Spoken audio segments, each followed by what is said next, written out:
Welcome to the last online webinar of this Let's Create Jobs course. The course is a total duration of 4 weeks, and as you know, this is going to be the last concluding live session. During the 4 weeks, we had the opportunity to go through online modules and also participating in a live session, and we hope this combination of activities let you get more familiar with the youth-to-youth fund approach. And today, as I mentioned before, I'm going to co-facilitate the last session with George Mazur and Susana Puerto Gonzalez. They already had the chance to meet in previous online sessions. In particular, today, the objectives are the 3 bullet points that you see on the screen. First of all, we would like to collect some feedback regarding the Youth-to-Youth Fund Toolkit, as during the last week of the online course, you had the opportunity to go through the Youth-to-Youth Fund Toolkit website. And then we are going to discuss together the main cross-cutting themes with George and Susana, and understanding if you are willing to take the Youth-to-Youth Fund approach forward. So, to start with this live session, I'm going to hand over to Susana that has some questions for you. Please, Susana.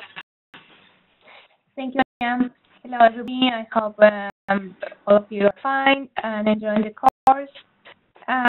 So we want to start by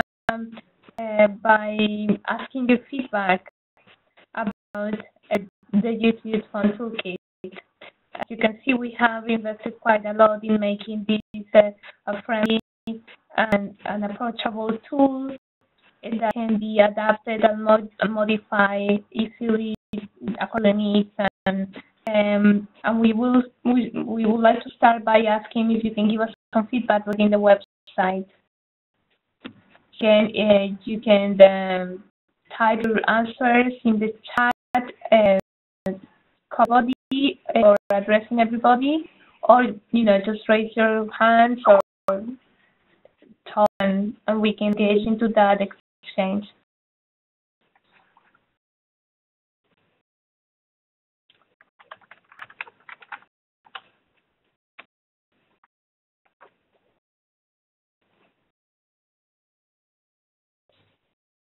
Anyone that would like to comment the Toolkit website? Anyone who had the opportunity to visit the Youth-to-Youth Fund Toolkit website? The link is the one that I just shared in the chat. And do you have any problem? Did you find it useful to navigate through the whole sections? For example, did you have time to do that? What's your experience? I have a chance to visit the website. I found it easy to navigate. We don't hear you.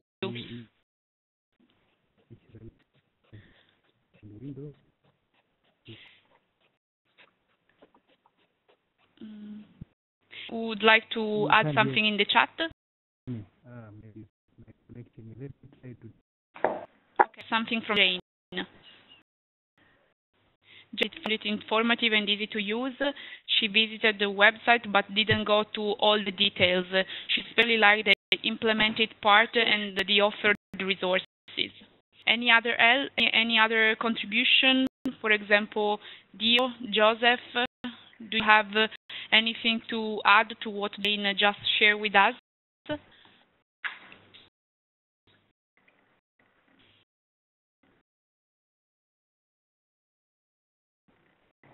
Hello.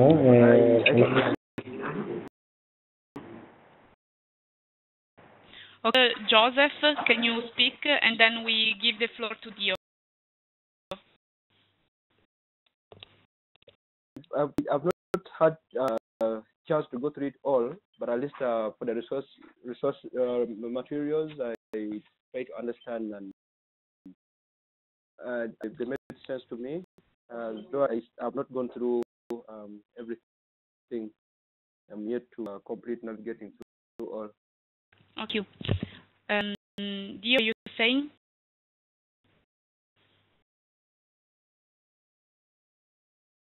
I think that it's really informative, it's helpful, it's naturally, you can see the steps, like implementing the toolkit, you see, they really use steps, even hiring a team, doing this, and doing this. So I think it's definitely very informative and understandable. Thank you. We have a comment from Alfred in the chat saying that the tool is easy to navigate, but you just need to be patient. But the design tools are very useful. Okay. Okay. So maybe if there are any additional feedback, comments regarding the resources. I will be curious to know if it's too heavy and then it becomes slow and that you have implications, and because that will particularly affect the moment when you load the resources and check them out. Have you guys had the opportunity to check the resources?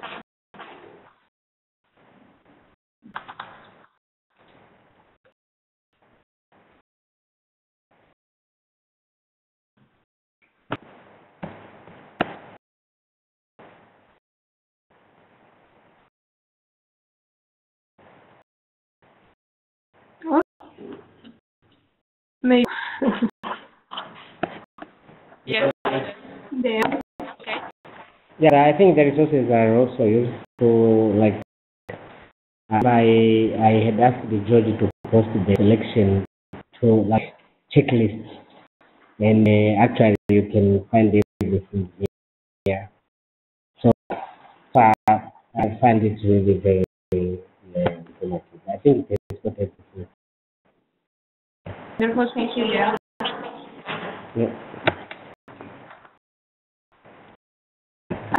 Thank you for the clarification. Okay.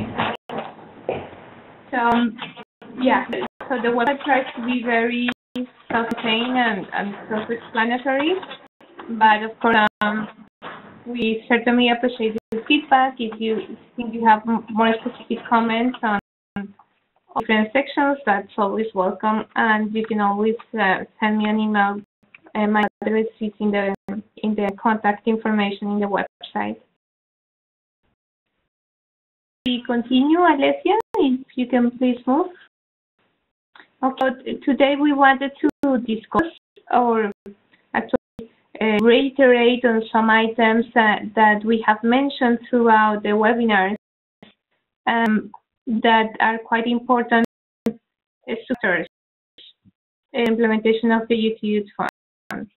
So in particular, we are talking about some aspects like capacity building, the opportunity that the fund offers to enhance an open space for youth participation and youth voice, actually the monitoring and impact of an evaluation. It's very much cross-cutting across the different areas of the implementation. So I will start with the first, my first slide will be about the monitoring and evaluation. We already saw this slide some time back. So I called, we were creating the difference between the full revision of the model and the partial replication. And when we talk about program level, we're talking about the case, for example, of USAID, or even the case of the ILO, where we had certain activities to carry out at local level, program level for planning and self-assessment and other kind of activities, and then also have other monitoring and evaluation activities at the level of the organizations or BDS providers, and then at the level of the entrepreneurs. So let me just go a little bit into the details. For example, at the level, we had, of course, a monitoring tool, like having the weekly team meetings to give feedback on the process and to fine-tune the activities. We'll have also a backstopping monthly call, for example, between Nairobi and Tanzania and Dar es Salaam, where we had the coordination of the youth fund. So we'll be having certain periodic calls with the team in Dar es Salaam. Or, for example, as is the case with the implementation in Togo right now, we have monthly backstopping calls with the different regional assistants, also a link to us in Geneva.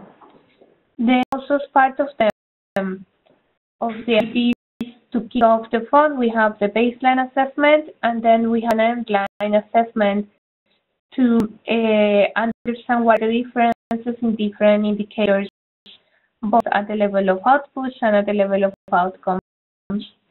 For example, we also have other activities like the business health check.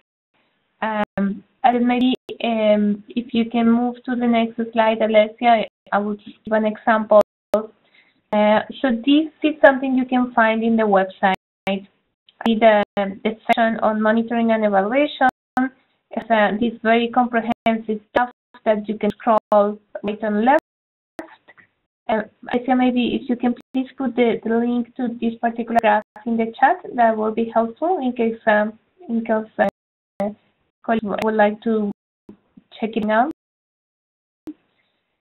What we have here is the opportunity to identify different activities related to monitoring and evaluation at different levels. So we have some activities at implementing agency level, others at the grantee, and others at the end of the young person level.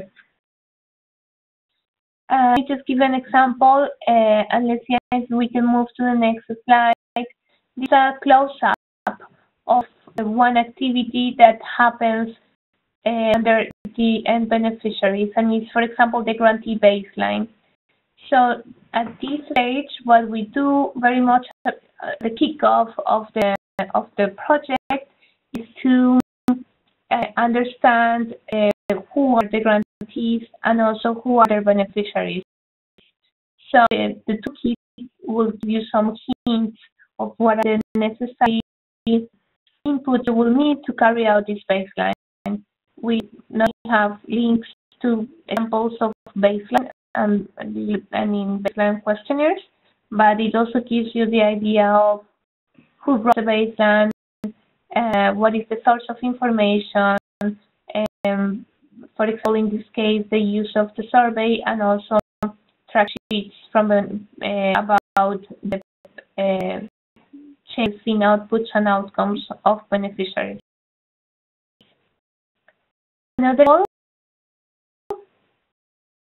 as mentioned before, the business checkup. It happens, at the very end or even in the middle, where we conduct business site visits,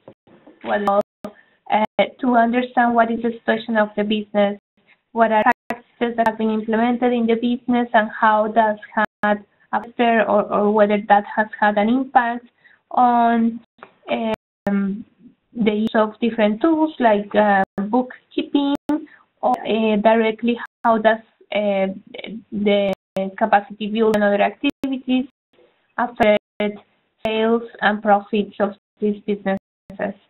So quite important tools to keep in mind to progress and also to accountability, not only within your organization, but also within the intermediate organizations that may be working with you in supporting the entrepreneurs, the young entrepreneurs. Can we next slide, Alessia? If you can take me back 3 slides, I would like to go to the table. Right here. So maybe just to complete the overall picture, I was talking to you about the business health checks, and then one interesting experience we had, or let's say lesson, is to implement what we call the outreach evaluation. And it's basically a very much assessment that we have at the start of the Youth to Youth Fund, when we very much start just publicizing and advertising what the Youth to Youth Fund is about, and in cases inviting for applications. So all the campaigns, what we call the outreach evaluation, that help us to understand at the end of this advertising phase what happened, how people heard about the Youth to Youth Fund. So the objectives of this evaluation are really to make sure that we have quantity in terms of outreach, so very well distributed volume of different channels of communication to the message across and publicize the Youth to Youth Fund, and also a good distribution across different regions. So we can self-assess how we did in terms of reaching out to kids and to young people, and it will help you back in the for the next round. So do I have any questions here? Is there any other experiences, similar experiences, or just have questions on these different tools?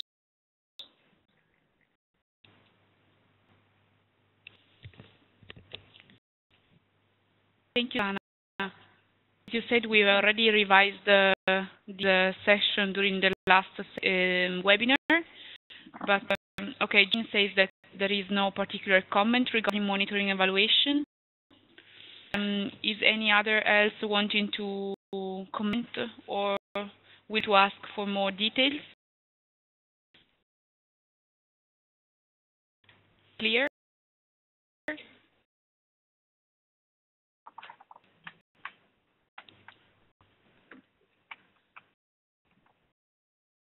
There are no questions coming through chat.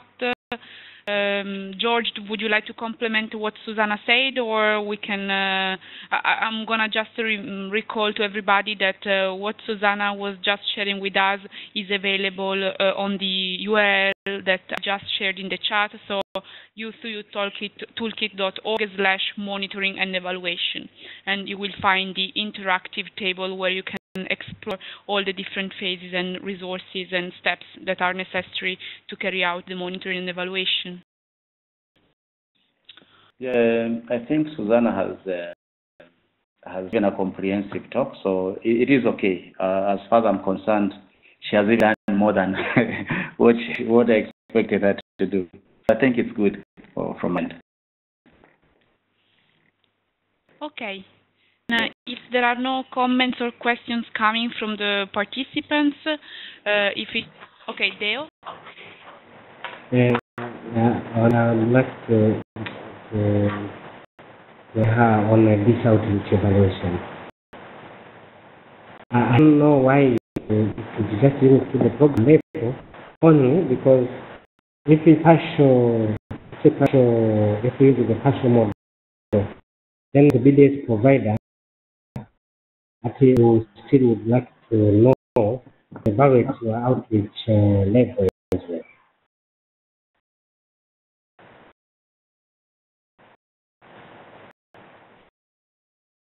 Thank you, Dale. So if I understand your question, you question why we have set it at the program level and not at the BDS provider level. I guess this could be very much cross-cutting in that sense. In our case, we have been the direct implementers of the Youth to Youth Fund, if I can say that. We assess our own actions, and in this particular case, the outreach evaluation helps us to fine-tune future rounds. Then, I understand your point. In other cases, what happens is that that we ask the business providers to support us in reaching out to young people and sort of recruiting young people for the program. So this, for example, something we are currently doing in Uganda, where we will be providing some interventions to young entrepreneurs, and we are listening and relying on BDS providers to go and have a very sound promotion campaign so that they can recruit young people that will be interested in these trainings or in different activities. It can certainly also be the case, and it can be also the case since if it is a sort of a results-based activity where you or the business development service provider by the amount of young people they recruit and also the amount of young people that graduate from the program. Yeah. There is also another question from Alfred in the chat. Can you see that? Yes. Is there any reason? Yeah, right. Yeah, so basically we are 2 units of analysis when we run the full replication model. One unit of analysis is make sure that we build the capacity of the grantee organization or the BDS provider organization to deliver products for young people, right? So in that context, we in the context of the BDS or the grantee, we are worried or focused or concerned about how their skills and their ability to support young people change. So when we look at the final beneficiaries, these are the ones that are either putting their cooperative or creating and working towards a new business. That's why we select the business checkups at the entrepreneur level, because that's where the business is. That is the need of analysis, the young entrepreneur, and then we check what he or she doing in terms of the business. Thank you. I think there are no other additional comments. So with monitoring and evaluation, I guess we can conclude here. If so, I would advance towards the next slide, and I would like to George to introduce us the other cross-cutting teams, which is about capacity building. And George, we have a follow-up comment from Alfred before going ahead. So stop 1 second.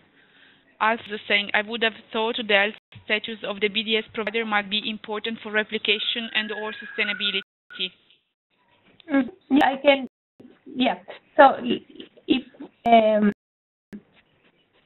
walk with me through the website, you will see that the number of activities within the grantee level, the aim at that particular aspect, checking what is the opportunity of the grantee organization to grow and replicate and to be sustainable in the future. So other particular tools that are looking into that. So I don't know if you are looking at the website right now, but for example, we have the project replicability assessment. Also have the grantee sustainability check. Maybe if we have time, George can also share his experience in East Africa, where we also have the opportunity to have some members go to the grantee organizations and checking and understanding what's happening with their businesses as grantees. Also, level of skills and different activities that will be needed to make sure that they will be sustainable in the long term. Let me put it this way. We're doing the business health check at the entrepreneur level is because there a lot of the action takes place. And even you're now going to find out how many jobs have been created at that level. That's why that level is very, very important. In situations where we have had mentors to support the entrepreneurs, the mentors also become a very important and integral part of the entire process, because they're also able to feedback to us what is happening, in the field. At times, the entrepreneurs themselves may not do that so easily, but through the mentors we get that information, quite easily.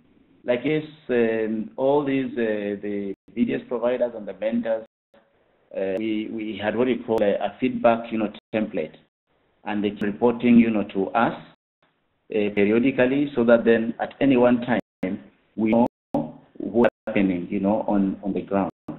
So it depends on how you want to handle it. It can be important, across all the levels, but it is more how they're able to manage the process. Sometimes it's complicated. So focus more on the entrepreneur level, to get all this information. Thank you, George. Yeah. All agree. I would like to move ahead so that we keep time with the presentation, and we switch to the second main cross-cutting themes, which is the capacity building. Here, George is again on you. So, would you like to explain us about why is it a cross-cutting theme and how capacity building is structured throughout the Youth Fund approach? Everybody again. First of all, thank you to Susanna and Alessio. Well-being is one of the cross-cutting themes that we emphasize on, because at the end of the day, the is geared towards the final goal. Of course, creating jobs for the youth. So it's part of a process. And you look at the chart that we have there, and if you with all the different phases, at every phase there is always something that is happening with the capacity building, theme. And this is a screenshot from the toolkit. It's important. If you look at the yellow, the area I'm colorblind. the orange. That is where I'm going to really focus on, so that because most of us say we're going to do a partial implementation. As much as there are a few of us who would do full replication. Now, you remember we talked about package information, so that then we give expressions of interest. At this point, the proposal writing itself, capacity development, or rather capacity building process in itself. So they still do the expression of interest based on a particular template that has been designed by us. And now you remember the same process. We talked about the design clinics. Therefore, that you have received the proposals from the grantees, the possibilities, and when you are convinced that the idea is good, now you design a clinic or a project design clinic. Now you package, you are assisting them to their proposal in a manner that is sellable. In itself, it's also a capacity the building process. So if that during the selection process, there are levels: the planning, the proposal writing, the leadership, governance, and reporting, and life skills. All those are contained in that period where you are working with the grantees who have brought in their their proposals, and you're working with them to ensure that there is adequate capacity that is built within that institution. So, in most cases, we have had situations where the leadership is wanting the proposal, but the leadership able to deliver, that proposal. Governance processes, leadership able to administer the right way. Reporting, these people able, will they be able to report appropriately as is required by the program? And of course, developing life skills at the end of the day. So there are a lot of things that are involved within the selection process that amount to the capacity development of these grantee organizations, so that preparing them to be able to prepare for the implementation and also manage the resources that be availed to them. Now, when next phase, which is implementation, we are training the trainer businesses and entrepreneurial skills. Because for every enterprise that has been selected, that emanates from our initial assessment, to support them, and that is again part of the capacity building process, and it's very important because this is really geared towards ensuring the business or the ideas that they have come up with be able to deliver on businesses. And here we have situations where others are doing very well than others. So always bring in peers to support each other by creating straight forums where they can share to make sure that they are correcting the processes and ensure that what they are doing also makes sense to them. Now, down to the end beneficiary level. Again, during the implementation, this is where now we are really active, because then this is the business, and you want to see the business and the entrepreneurial skills. Are they able to match, what is being pushed to them? In most cases, the idea is from them, but sometimes where the gap has been identified, you find that to close that gap, it needs to be, a top-down. But a top-down that is really, is divided democracy. It's really guided democracy, because they, know what kind of business they want to be involved in, but they lack, the capacity to be able to deliver on. And then there was the continual mentoring. That the entire program is also based on a coaching and mentoring, kind of approach, where it's like successful entrepreneurs and to be mentored with others or they train others, and also professional, business service providers are also able to provide mentoring. So at the end of the day, you're working with this rural entrepreneur, so able to see demonstrated results, the end, and it makes a lot of sense then. So at the replication stage, I think the process now goes back again to the beginning, and follow the processes that I've explained, below. So if there are any particular questions, specific questions that you'd want me to respond to regarding this, then I'll be able to expound, on that further. George. Yes.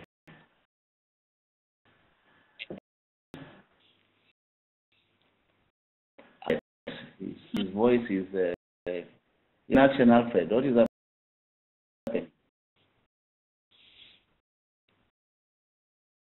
Is everything clear, Dio?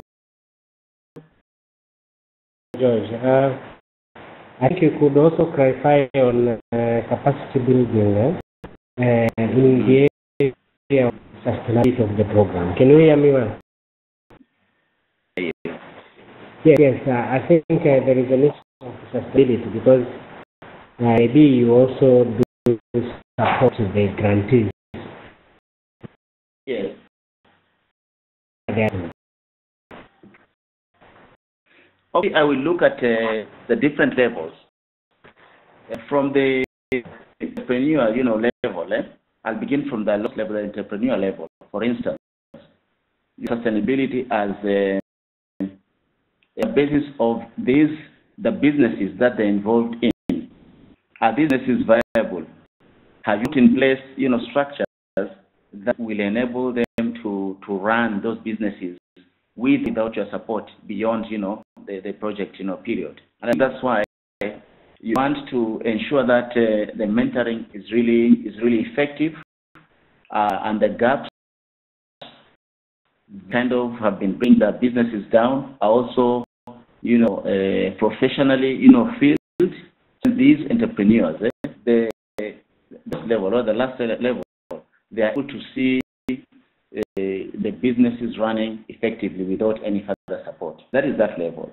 And now, if it comes to the other level backwards, the BDS level or the this level, then you want them to see this as a business, and they to be attractive to entrepreneurs who also, in the same business, and to serve more and more entrepreneurs.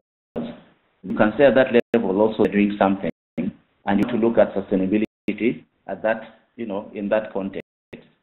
To the parent organization, the program level, they got issues of even scaling up, ability to scale up, ability to position the program in a manner that it is, is attractive. Then you can say that that is sustainability. The ability to support more and more people, be attractive to areas, to other institutions. Yeah, you remember last time we talked about replication. We talked about scaling up in the context of organizations borrowing what you are doing, even increasing the numbers. Then at that level, to us would be one of the fastest alternatives that lead to sustainability. So it depends on where you are. But in our case here, I think we are more interested in now the recipients and businesses, and whether those businesses are able to grow, whether those businesses are able to create more jobs in time. I've answered your question, dear. Yeah, well, I'm okay. Yes, thank you. Yep. Okay, but typically this model is very perfect for the context, somehow literate. But like currently, I like focusing it and comparing it to my context right now, because we have a program that we are building it up on with my management based on this. Yeah. But like for the youth that are out of school that are so illiterate, you need to go beyond this, maybe to some basic calculations or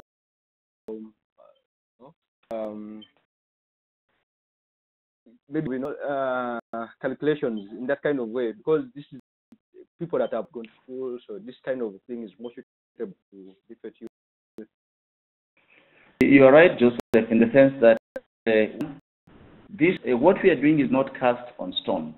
It provides a good, framework, that you can apply anywhere. And I'm sure there needs to be a lot of, flexibility depending on the people you are dealing with. So in this case now, it's up to you now to really understand, the basics and the fundamentals, so that then when you go to apply, you know how you're applying it, in the environment where you are in. Then you need to be, to be creative. You need to be creative, because if you are applying this model with out of school youth who are illiterate, they know that the level of exposure is different. But when dealing with people who are also have very little exposure, they have to be creative, even in terms of how you approach, how do you package the materials. It cannot be the same. The principles are actually the same, across the board. Yeah. Thank you. Thank you, George. I think I would like you to introduce the next cross-cutting teams, which is the youth voice, and then if there are other questions, we can compile them all together after that particular slide. Is that okay for you? Yes. We'll go to the next. We'll the next cross-cutting theme, and that's the youth voice. This itself is designed to give giving youth a voice to design and implement innovative, solutions to unemployment challenges. That's what the fund is about. And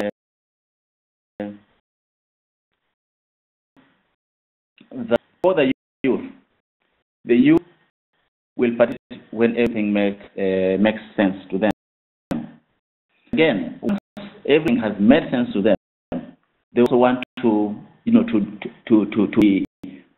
to others it works. Now, if you go to all the phases from preparation to replication, during the selection process, to what they are able to do, and they've done it, in several ways. We have had, exchange visits. We've had platforms where it's like you have youth coming together to hear what they are doing in the different areas. And we've had even, cross-national, that is with region, where you have the youth from, say, Tanzania, Kenya, and Uganda come together to showcase what they are doing. And you create some level of, competition, and like, yes, I can.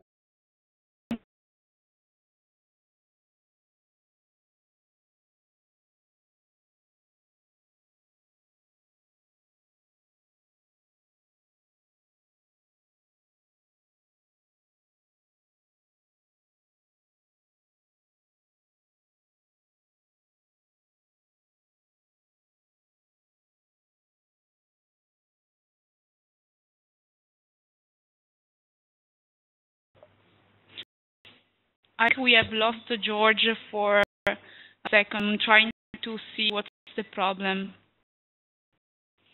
I'm writing to him separately on Skype to see if he's still there.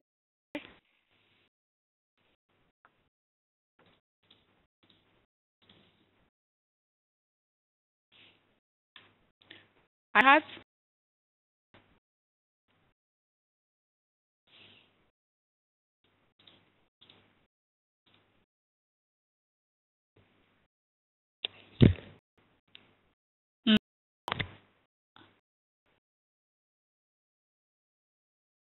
He's not working.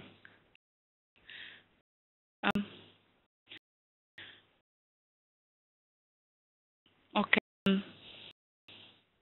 feel comfortable in taking over the last part? Okay. Yeah, absolutely. Okay. I mean, I think he was pretty much already telling you the story of different areas or opportunities to enhance the voice of young people.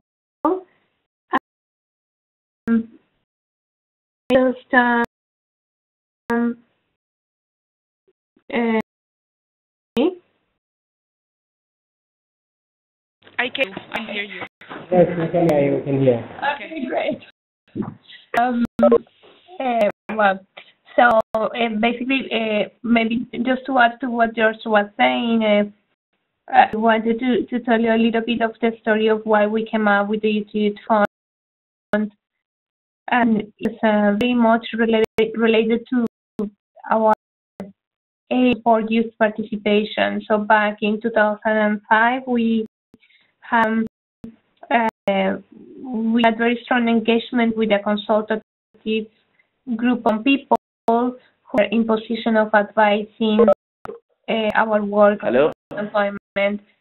I was just taking over for 1 second, so let me just finish the thought, and you can come back. Am I back now? Can anybody hear me now? Yes, you're back. Yes, George. Sorry for that. So I was at the level where I was saying, yes? If you give me 1 second, I was just finishing one thought. Okay. Thank you.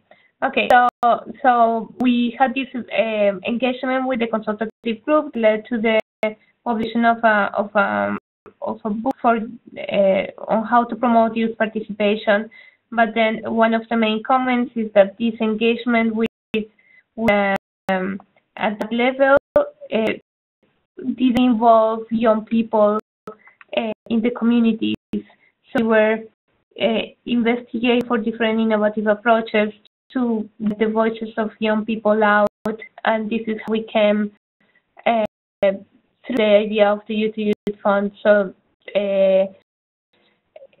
with the goal of the opportunity for young people to provide solutions to the youth employment problems or challenges in their communities.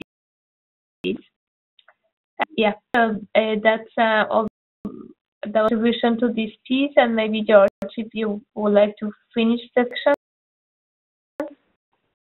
I lost the team, but I think I had talked about like the youth trying to convince the local authorities so that then they are able to resources from say the respective counties by demonstrating they are able to work and make create businesses, create jobs through model.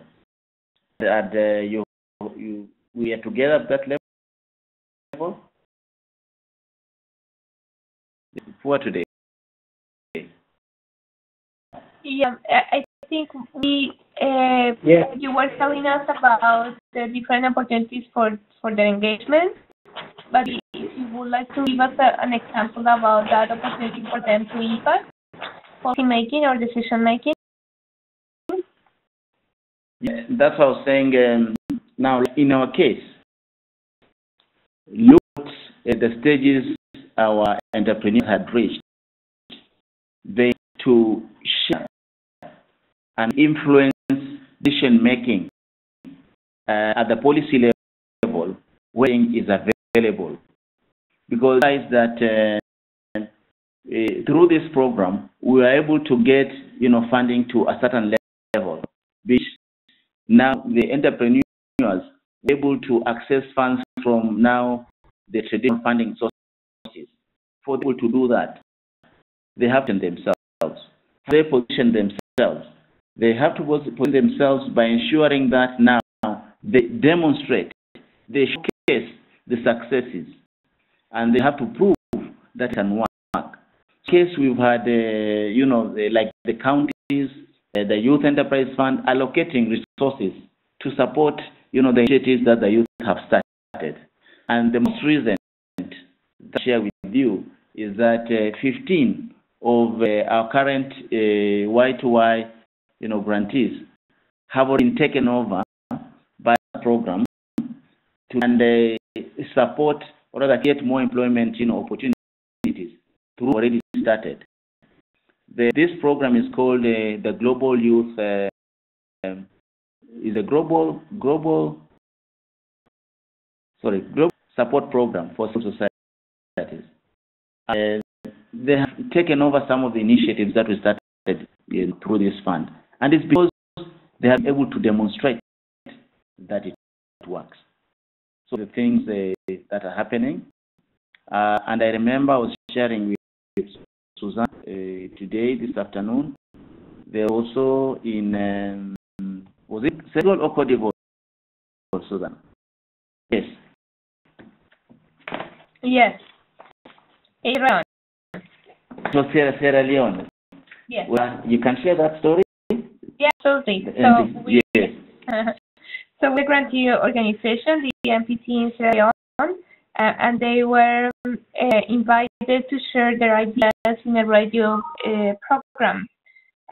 So very much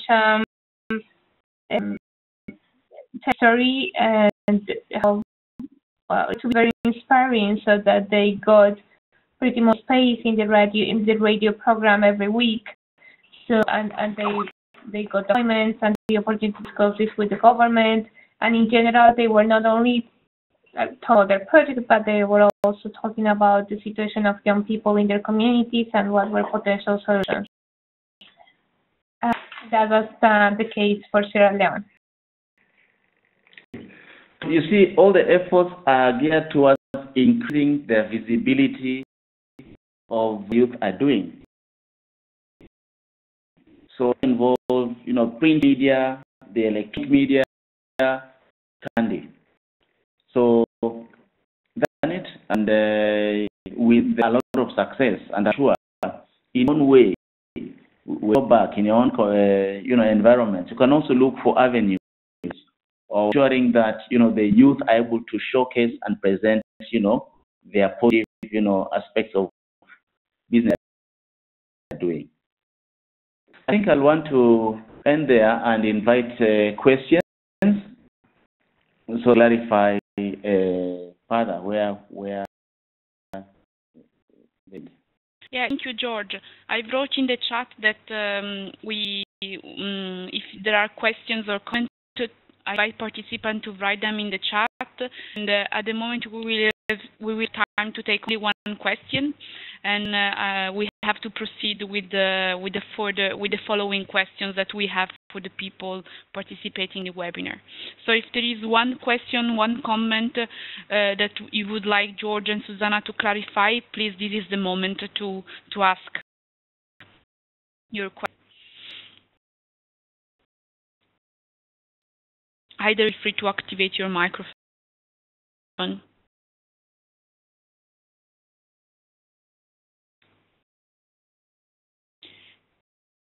Anyone that want to comment or contribute to this youth voice section?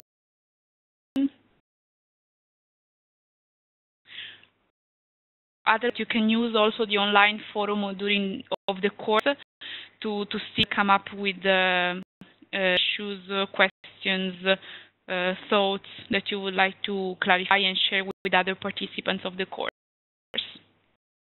Okay, Joseph is writing privately to me that all is clear. If the participants do not have any other thing to comment, I would like to proceed to the next slide, where we have a question, a specific question for them to answer, and then perhaps we can open the floor for discussion. Is that with you, George, Susanna? Yeah.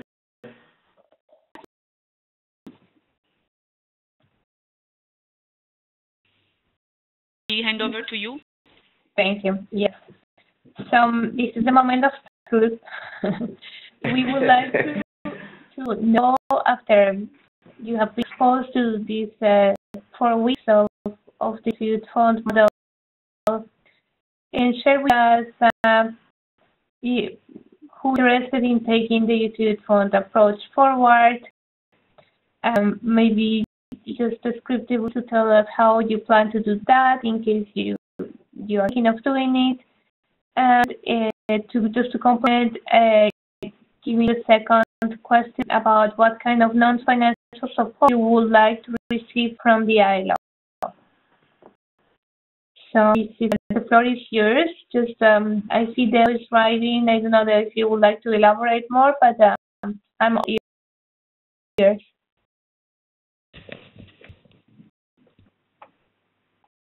Yeah, I can try to have all of them reacting to your questions. So I would like to call all the names and then see if they can shortly answer to your question, Susanna. Alfred, would you like to reply? Would you like to answer? I hope you can hear me. My connection is not that good today. Can you hear me? Yeah. Yeah. Yes. Yeah, I would say from my end, definitely I would like to take this approach, the Y2 approach, for very particular interest area. Normally, the work that I do is I work in emergency recovery context, and as you know, most disasters, like I'm in Nepal right now, end up resulting in the disruption of financial systems, and youth, unfortunately, end up being disadvantaged in terms of access to financial services, but they are all a key part of the recovery process to any agents. So I would like to, as part of the recovery strategy, to say if I can be able to try this approach with one youth organization that we work with, and see whether it can be a key approach that can also work within recovery context. And if we can be able to design this with the partner organization, I'm probably looking at how we can be able to bring to along the way get some technical support from your team. It could be just making sure you reflect on whatever design we come up with to see where sound and it can be able to be a good foundation for success.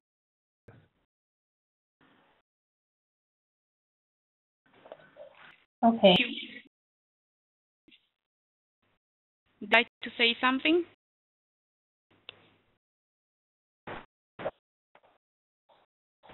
Can you hear me well?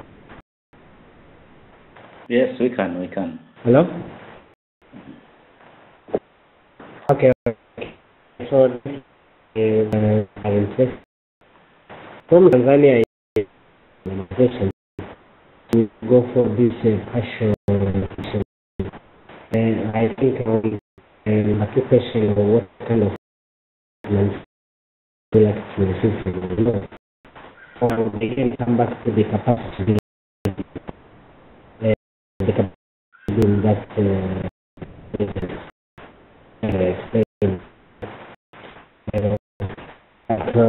Enable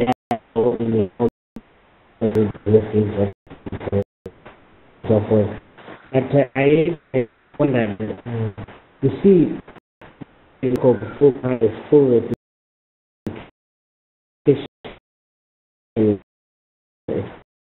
kind of is already package in it.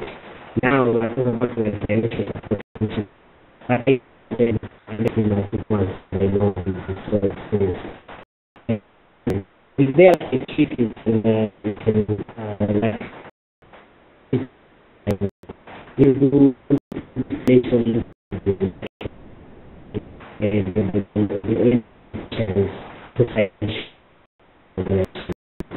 what is the like that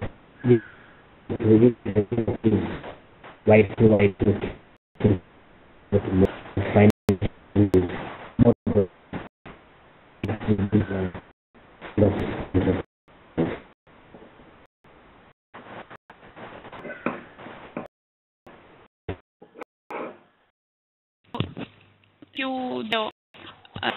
There was a little bit of background noise. You ask a question to be answered from George or Susanna.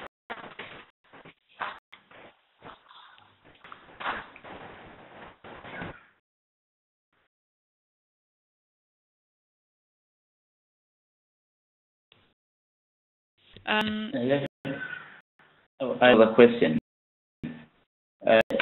This was asking about financial models. Financial linkages, whether there are models that can be used. If I'm not mistaken, that was the question. And well, this is what I can say. It depends. You know, the youth have a problem. Usually, is a disadvantage, to them. Like in the case of Kenya, they have made these delayed efforts, create those youth enterprise fund, the women fund. But sometimes, even that fund is also a problem because of issues of it is too cumbersome even to apply. It's not simple. Yeah. So the way that has also been useful is by others coming up like this guarantee facilities where it's like if an organization believes in what the youth are doing, then very easily they can also set aside some money and work with a financial service provider to provide financial support to the youth, with the hope what they are doing is also viable and to repay back and revolve the same to support other youth within the respective areas. I have that happening in our area, and that's why I'm saying it depends on where you are. This is something that can also be used, but other models that can come in handy also. George, there is a comment in the chat from Jane. She said that she's interested to take the youth-to-youth approach forward. She thinks the most needed part is technical assistance and capacity building, especially with respect to implementing and monitoring project management, and on how to understand better the Egyptian youth status, needs, and gaps in order to design the proper programs for youth in Egypt. Thank you. Joseph, do you also have something to contribute to? Would you like to answer to these two questions on the screen? Oh, with all respect, I would like to take on the right way approach. Like we've been struggling here in my organization on how to go to our youth enterprise granting mechanism. It's been good borrowing much of the information discussed and learned. We are management and we are discussing how to improve the program better. Already work in progress. The kind of non-financial support we would need from the LO. This is, if it's possible, like to get them offline, like put them in a CD. We can maybe find them from our respective ILO offices in this country. It would be good, like to always consult and maybe like outreach to other organizations working for youth, something like that. Thank you.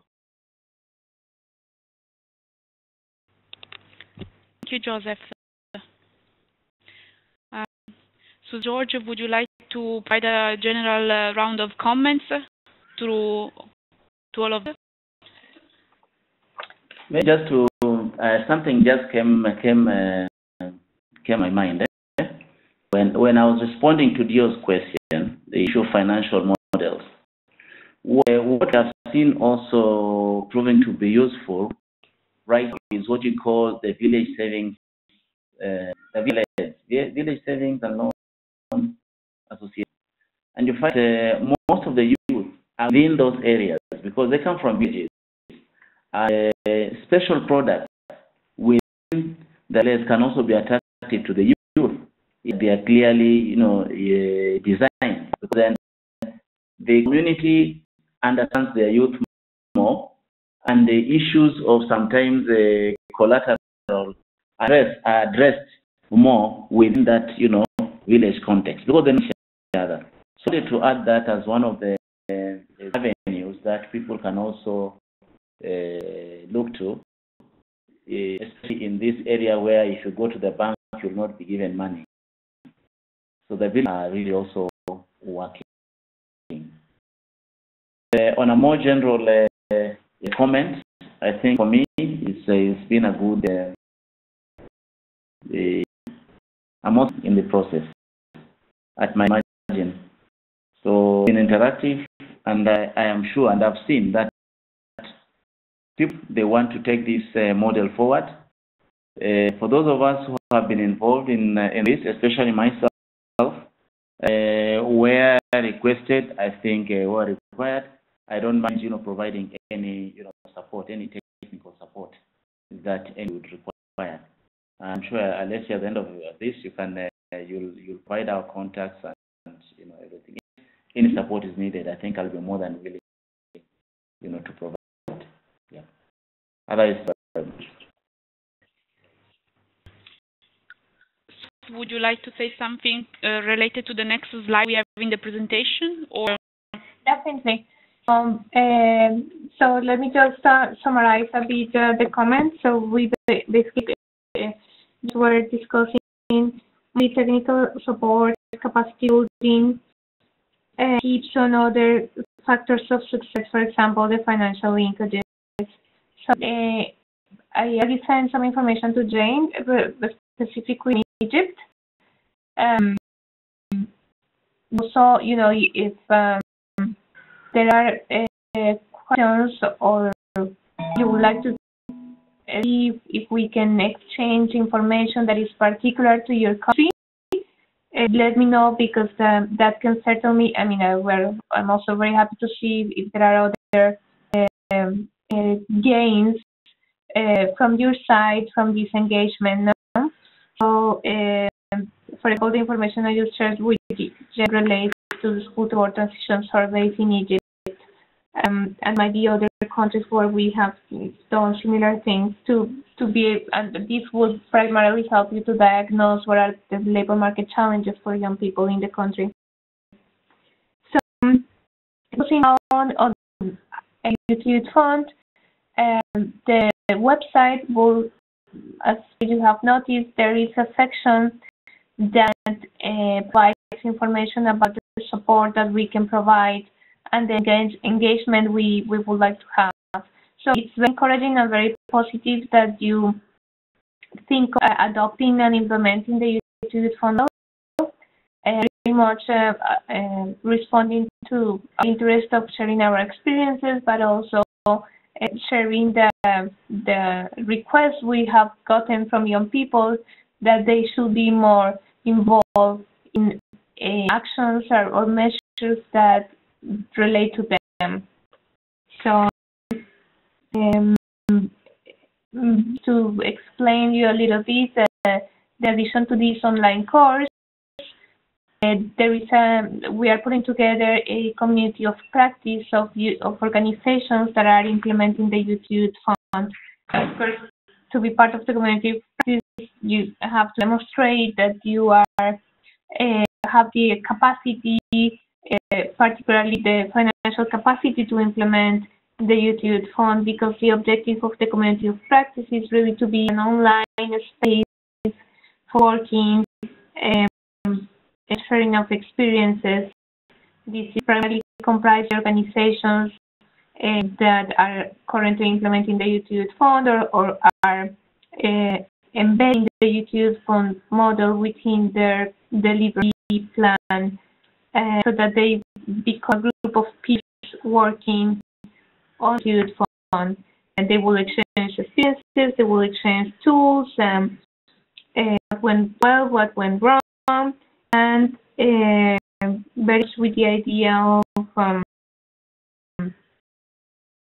partners that can eventually work together, having the youth fund as a communality.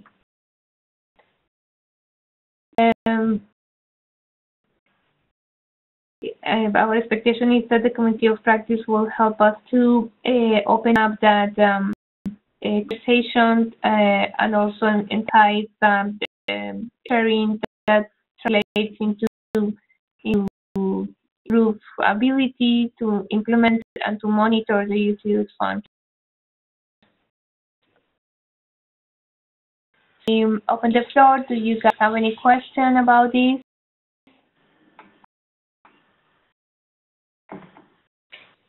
Thank you, Susanna.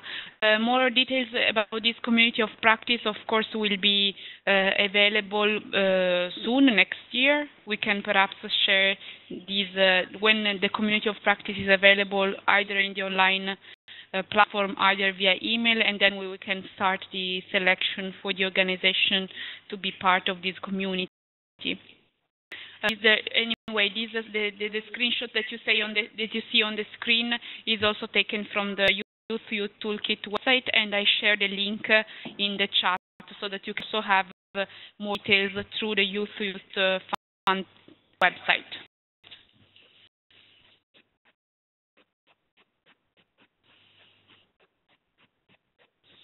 If there is no any other comments, I want also to share that this is Susanna's email.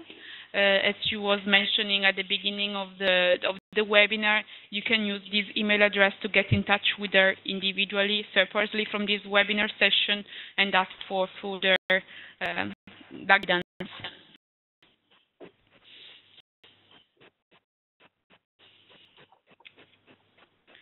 Any comment?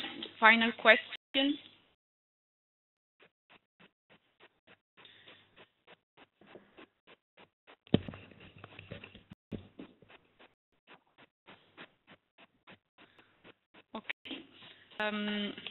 We are about to close the webinar, but there are still few logistical information that I would like to share with the group.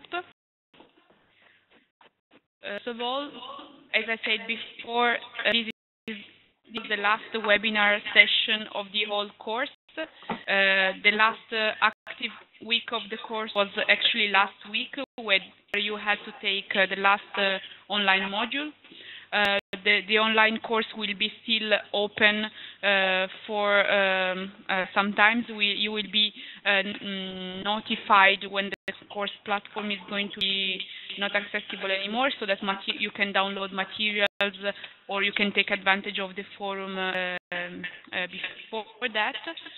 But before closing this learning experience, we also would like to take some feedback from your side, as this was the second round of the course that was organized and implemented this year.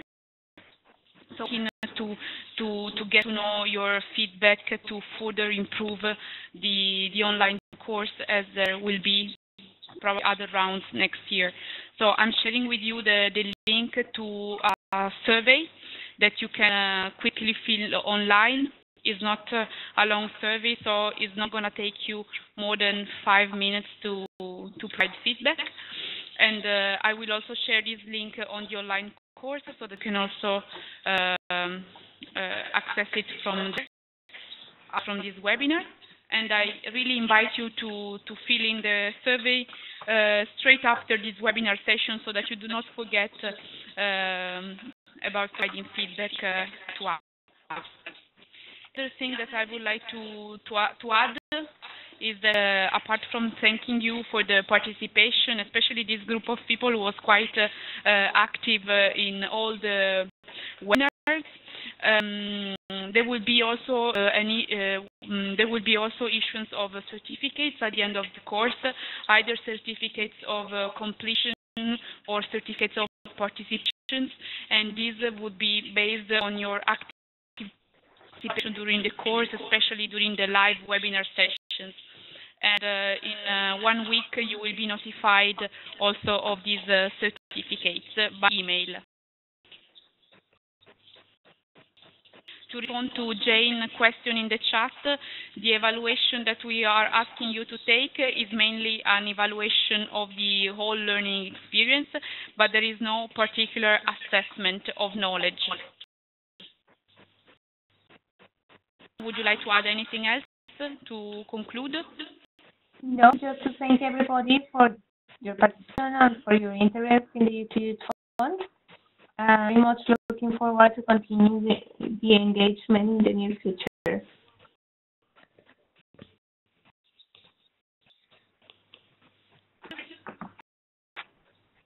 No, I think I'd already concluded. But really, thank you very much to everybody. Yeah. Thank you. Thank you, George. Thank you, Susanna. Joseph. Thank you, Jane. Thank you, Dale, for being so active. Asking one last question in the chat. Any need to link with local ILO officers, like in Dar es Salaam? Yes, certainly, Dale. Yeah, if you can just or if you can just send me an email with the profile of please, and then I'll be happy to introduce you to my colleagues in there.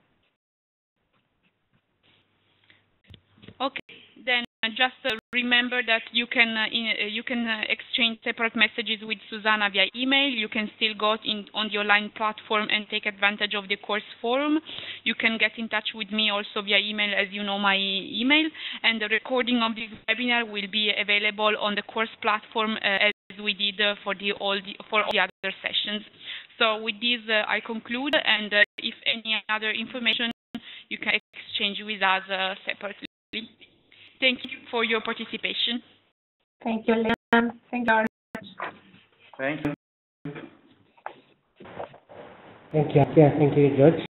Thank you, Susanna, as well. You're welcome, there. Karibu. Thank you.